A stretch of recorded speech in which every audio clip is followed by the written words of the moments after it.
Uma das passagens que o pessoal pega muito sobre isso é Efésios capítulo 1, versículo 4. Eu vou ler um monte de passagens para vocês, com certeza eu passei esse vídeo dos 30 minutos, mas eu espero que você tenha paciência, porque o estudo é importante. Efésios 1, versículo 4. Esse aqui é um dos textos que o pessoal que defende a predestinação pega muito. Efésios 1, versículo 4. Olha bem. Efésios 1, verso 4, diz assim na minha tradução. Antes da fundação do mundo, Deus nos escolheu nele para sermos santos e irrepreensíveis diante dele. Então, desde a fundação do mundo, Deus nos escolheu. É interessante que essa palavra escolheu em grego, e as pessoas já deduzem assim, olha, Deus nos escolheu. Escolheu significa que ele rejeitou outros. Porque se eu tenho aqui 4 camisas, eu escolhi 2 e não quis as outras, é porque eu rejeitei as outras. Calma, calma. Não vá tanto assim pela tradução. É curioso que a palavra que Paulo usa aqui para escolher, a palavra eklegomai. Eklegomai não significa necessariamente escolher só no sentido de rejeitar outros. Quer ver um exemplo? Vamos ler Lucas capítulo 6, versículo 13. Lucas capítulo 6, versículo 13. Olha o que diz aqui a Bíblia em Lucas capítulo 6, versículo 13. Olha bem. Diz assim: E quando amanheceu, chamou a si os seus discípulos e escolheu 12 dentre os quais ele deu o nome de apóstolos. O mesmo verbo escolheu, que é usado por Paulo em Efésios, aparece aqui. Cristo escolheu dentre os discípulos 12. Significa que os outros foram rejeitados? Não. 12 ele escolheu para apóstolos, mas os outros também foram aceitos. Então essa questão de tomar a palavra escolhas como significando o escolhido foi o aceito, o não escolhido foi o rejeitado, não. Deus não rejeitou os demais. Os demais também eram discípulos de Deus. Então aqui Deus escolheu para uma vocação específica. Quer ver outra prova de que escolheu na Bíblia nem sempre significa eleger entre entre 2 ou mais elementos? Vamos abrir em Lucas capítulo 9, verso 35. Lucas capítulo 9, versículo 35. E aqui eu pergunto aos da predestinação, como é que eles me explicam essa passagem aqui? Olha bem. Lucas 9, 35. Quando fala de Jesus e da transfiguração dele, diz que a voz de Deus aparece no céu e diz assim: E dela veio uma voz que dizia: Este é o meu filho, o meu eleito, o meu escolhido. Escutem o que ele diz. Veja bem, se a palavra e o mesmo termo grego que Paulo usa lá em Efésios, Lucas usa nessas duas passagens aqui, viu? É o mesmo termo grego. É o mesmo verbo grego. Ora, se Cristo é o filho escolhido pelo Pai, quem é o filho rejeitado? Que estaria em pé de igualdade com Cristo para ser escolhido? Até onde eu saiba, de acordo com João, capítulo 3, verso 16, Cristo é o único filho de Deus. Porque Deus amou o mundo de tal maneira que deu seu único filho. Olha, se Cristo é o único filho de Deus, como é que aqui Deus fala que ele é o filho eleito, escolhido? Então você está vendo que pela Bíblia não basta ficar pegando a palavra eleito e escolhido e falar assim, ó, se Deus escolheu é porque tem outros que ele não escolheu. Se ele não escolheu é porque rejeitou. Você viu que ali no início de Lucas capítulo 6 eu mostrei que Cristo escolheu dentre os discípulos 12. Isso não significa que os não escolhidos foram rejeitados. Aqui em Lucas 9, na transfiguração, Cristo é chamado de o filho eleito do Pai, escolhido. Olha, se escolha significa sempre eleição entre 2 ou mais, quem foi o filho rejeitado pelo Pai? Sendo que Jesus é o filho único de Deus. Outra passagem. Vamos a João capítulo 6, verso 70. João capítulo 6, versículo 70. Olha o que diz aqui Jesus no Evangelho de João, capítulo 6, versículo 70. Deixa-me ver se eu acho aqui. Olha o que Jesus fala o seguinte: Então Jesus lhes disse: Não é fato que eu escolhi, é o mesmo verbo grego que Paulo usa, que Lucas usa, não é fato que eu escolhi vocês os 12. Mas espera aí. Se o eleito, se o escolhido é o que vai ser salvo, como é que eu explico o final? Mais um de vocês é do diabo. Então veja bem, pela primeira parte do verso, Judas foi eleito, mas ele se entregou a Satanás. Se Judas foi eleito, por que ele não foi salvo? Jesus não falou, eu escolhi apenas 11 de vocês, não. Não é fato que eu escolhi, elegi, é o mesmo termo que os defensores da predestinação usam para falar da escolha de Deus. Não é fato que eu escolhi vocês os 12, então ele escolheu os 12, inclusive Judas. Mas se Judas era eleito, como é que ele perdeu a salvação depois traindo a Cristo? Sendo que quem é eleito não perde a salvação, segundo a doutrina da predestinação. Então, meus queridos, essas questões para mim mostram que a predestinação, com todo respeito àqueles que a defendem, ela não faz sentido. E não só não faz sentido, ela também ela coloca um detalhe do caráter de Deus para mim muito perigoso, que eu vou falar no final desse vídeo. Mas eu quero fazer um estudo mais longo com vocês. Então, tenha paciência, o vídeo vai ficar um pouquinho mais longo, mas vamos comigo até onde você aguentar.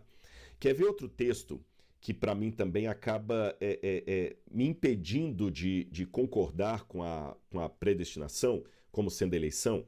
Olha bem, quando você vai, Berkouwer, isso aqui eu devo até ao Berkouwer que eu citei para vocês. O Berkouwer diz que muitas vezes na Bíblia a eleição não se dá para escolher uns fazendo com que outros se percam. Pelo contrário, a eleição se dá para que uns levem outros também a serem eleitos. É o caso, por exemplo, de Romanos, capítulo 11, versículos 7 a 11, que tem uma parte até que Paulo fala o seguinte: ora, eles tropeçaram para que caíssem? Não! E Paulo fala que a eleição fez isso. A eleição fez Israel cair, mas não cair para que caíssem. Para que os gentios também fossem salvos. Percebeu? Bom, vamos continuar aqui. Um outro problema. Muitas pessoas que falam da predestinação e querem defender a predestinação, eles nos acusam, a nós que seguimos um pensamento mais de acordo com Jacó Arminius, nos acusam de negar a soberania de Deus. Aliás, se você for conversar com um teólogo reformado, uma expressão que para ele é muito cara, muito preciosa, é a expressão soberania divina, que para mim também é preciosa. A diferença é que para ele a soberania divina é tão determinante que ela escolhe até quem vai se salvar, quem vai se perder. Para mim, não. A soberania divina, ela, por amor à humanidade, ela assume um ponto vulnerável. Ela pode ser rejeitada. Lembrando que, aquilo que eu falei no início, esse meu livre-arbítrio de aceitar ou rejeitar a salvação não significa uma licença para fazer qualquer coisa indistintamente. Eu só tenho duas escolhas. A Bíblia fala, hoje está o caminho que te proponho, o caminho da vida e o caminho da morte. Escolhe, pois, a vida para que vivas. Esse texto bíblico, escolhe, pois, a vida para que vivas, para mim fica sendo uma mentira de Deus, se no final das contas quem escolhe é Ele. Eis que te propõe dois caminhos, escolhe, pois, a vida. E também não é o caso, como alguns deturpam a ideia arminiana. Por exemplo, eu tenho um texto aqui que foi publicado há pouco tempo no site Monergismo, que diz assim, olha, para muitos cristãos professos, pensam que tal visão é democrática ou... vou ler de novo. Ele está falando aqui da palavra escolher, uma das palavras gregas que Paulo usa ali, não é? Xelexato.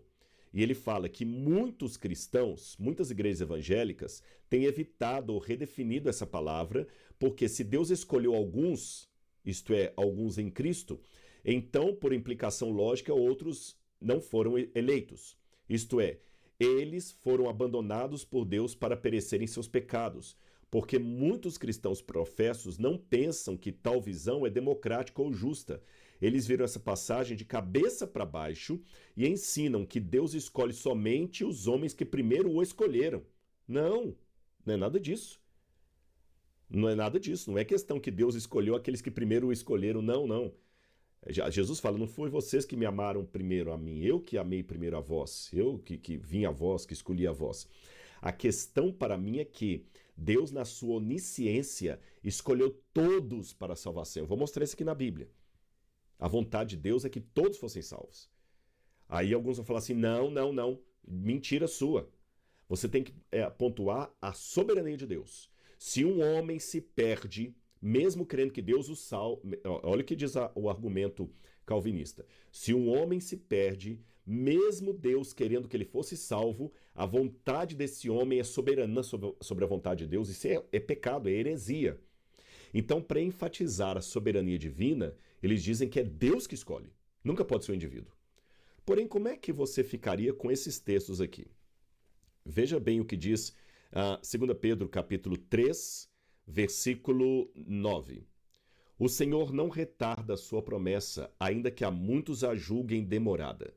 Pelo contrário, ele é paciente para com vocês, não querendo que ninguém pereça, mas que todos cheguem ao arrependimento.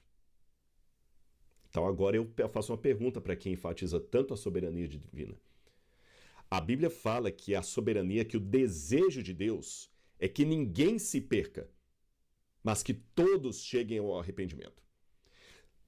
Se mesmo o defensor da teologia de Calvino admite que muitos não vão se salvar, ele está admitindo, com base em 2 Pedro capítulo 3, versículo 9, que a vontade de Deus pode ser frustrada. A soberania de Deus pode ser frustrada. Porque se a soberania de Deus fosse uma imposição goela abaixo da vontade de Deus, então ninguém se perderia. Aí eu vou concordar com os espíritas, que no final das contas você vai reencarnando, reencarnando, reencarnando até um dia você alcançar a luz, porque Deus não quer que ninguém se perca. Quer ver outra passagem? 1 Timóteo capítulo 2, versículo 4. 1 Timóteo capítulo 2, versículo 4. Perdão. Timóteo. Efésios, Gálatas, Efésios, Tito, Filemão, Hebreus e Tiago. Tá aqui, ó. 1 Timóteo, capítulo 2. 1 Timóteo, capítulo 2, versículo 4. Isso mesmo. Olha o que diz aqui a Bíblia. Desculpa. Estava em Tessalonicenses, gente.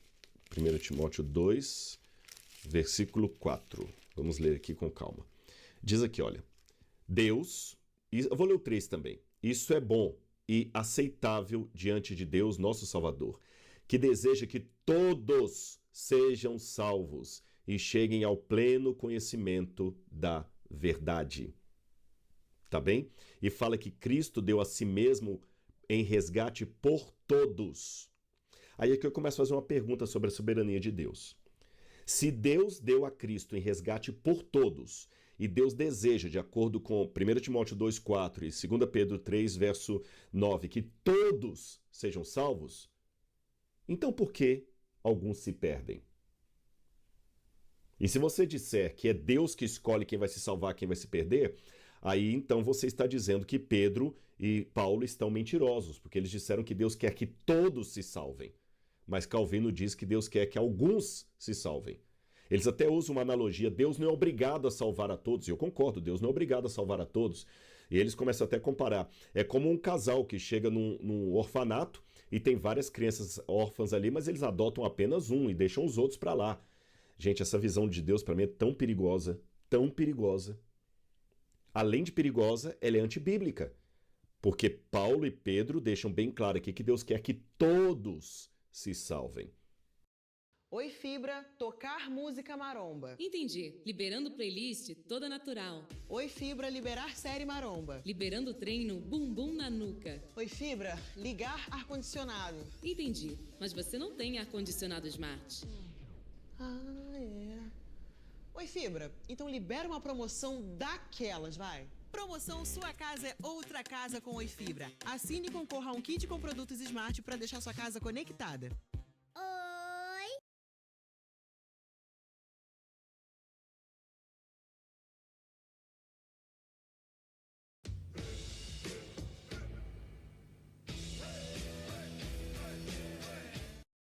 Se nem todos foram salvos, então eu tenho duas explicações. Ou Deus é bipolar, porque uma hora ele quer que todos se salvem, outra hora ele quer apenas que alguns se salvem, outros não. Ou seja, é o Deus bipolar. Porque o Deus de Calvino escolheu uns para serem salvos, outros não. O Deus de Pedro e Paulo quer que todos se salvem. Então, com qual dos dois eu fico? Ou é um Deus bipolar, que ora ele navega na confissão de Westminster, embora Westminster, depois que vai fazer um credo lá sobre o arminianismo, em Westminster eles não vão tocar tanto nesse assunto, ou ele vai ficar um Deus que deseja que todos sejam salvos. Segunda conclusão disso aqui. Se Deus quer que todos sejam salvos, mas nem todos vão ser salvos, eu descubro que realmente a vontade de Deus pode ser frustrada. Esse é o paradoxo da graça. Deus é irresistível, mas ele pode ser resistido. Ele não obriga. Para mim, essa visão calvinista da soberania de Deus estaria mais para ditadura divina do que soberania divina. Tá bom? Eu vou ler mais uma passagem para vocês. Olha esse texto aqui, Mateus capítulo 25, versículos 34 e 35. Mateus capítulo 25, versículos 34 e 35. Eu preveni vocês do medo da minha tosse, né? Então, vamos lá, Mateus capítulo 25, versículo 34. Então o rei dirá aos que estiverem à sua direita: venham benditos de meu Pai, venham herdar o reino que está preparado para vocês desde a fundação do mundo. Aí ele fala, né? Porque eu tive fome, vocês deram de comer e tudo. Aí quando eu vou ao verso 41, vou pular para o verso 41. Então o rei dirá também aos que estiverem à sua esquerda: afastem-se de mim, malditos, para o fogo eterno preparado para quem? Para o diabo e seus anjos. Ora, se o fogo eterno fosse preparado também para aqueles que não foram eleitos por Deus, dentre a humanidade, faria mais sentido Jesus dizer: afastem-se de mim, malditos, para o fogo eterno que está preparado para vocês e para o diabo desde a fundação do mundo. Não é isso que é dito. O que é preparado desde a fundação do mundo é o reino, não o lago de fogo. Ou seja, o desejo de Deus é que todos sejam salvos. Eu quero ler mais um texto também, Isaías capítulo 53, versículo 10. Essa questão da soberania, da vontade de Deus, isso é perigoso a gente ficar tomando isso ao pé da letra, assim, sem analisar o texto original, o que queria dizer. Porque aqui diz, por exemplo, Isaías 53, verso 10, falando da morte de Jesus: todavia ao Senhor agradou esmagá-lo, fazendo-o sofrer. Deus agradou matar Jesus. Eu vou tomar isso aqui ao pé da letra? Significa então que Deus é um sádico que teve prazer na morte do próprio Jesus? Por isso que ainda que alguns fiquem com coceiras no ouvido quando a gente fala, vamos olhar o que a palavra significa no original grego, hebraico, contexto da época. Irmãos, é assim que se faz uma hermenêutica do texto. Não é ficar pegando a Bíblia e só lendo os textos aí a pontapé de qualquer maneira, de maneira literal. Senão eu coloco a Bíblia em contradição consigo mesmo. Se você só... Eu estou dizendo isso porque muitas pessoas citam uma gama de textos de Paulo, onde Paulo fala: Deus escolheu vasos para honra, vasos para desonra, Deus escolheu uns, escolheu vocês, etc, etc. Vão pegando esses textos, elencando assim, sem fazer uma análise do contexto, da Bíblia junto com a Bíblia, do como está no original, e acabam criando essa ideia aí realmente. Mas só que se eu pegar texto fora de contexto, eu vou dizer que Deus é sádico, porque Isaías 53, verso 10 diz que ele agradou moer Jesus. E não é bem assim.